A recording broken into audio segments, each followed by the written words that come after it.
Ух ты! Здравствуйте, мы участковая служба. Что?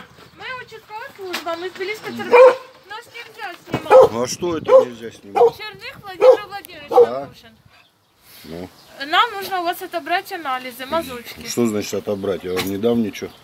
Почему? Ну потому. Напишите нам официальный отказ. Никак. Потому что это судебное. Чего судебное? Ну, это штраф за это. За что штраф? Я сижу 2 недели дома, никуда не высовываюсь и здоровый. Вы сейчас что-то в меня пихать будете? Почему мы будем что-то воспитывать? Ну а что вы у меня? Мы у вас приехали что-то отобрать. Я у вас что-то брал, чтобы вы у меня отбирали. Так положено. Сейчас Девочки, закон. нет. Какой закон? Какой закон? Кто вы такие? Где ваши документы? Вы что? Ну что? Да у всех продавцов таких. Девочки, не, езжайте. Если бы я заболел, я приехал бы к вам. А если к вам приедет милиция? А что мне милиция? Я преступник, что ли? Нет. Какая? Что вы, вот что вы меня пугаете? Мы не пугаем, мы вас просим, чтобы вы нам дали анализы. Какой?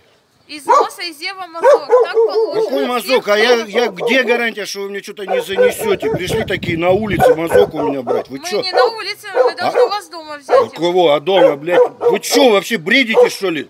Самоизоляция, вы ко мне домой в чем-то пришли. Где вас вот насиловать? Не знаю, из какого? Можете с терапевтом поговорить, сказать, что вы отказываетесь. Все, я отказываюсь. Нет, можете с терапевтом, мы сейчас ему позвоним, терапевту скажете. Кому? Ну, терапевту. Все передайте. Вы что, ко мне еще домой в каких-то комбинезонах? Где вы были в этих комбинезонах? Все, ладно. Давайте, до свидания.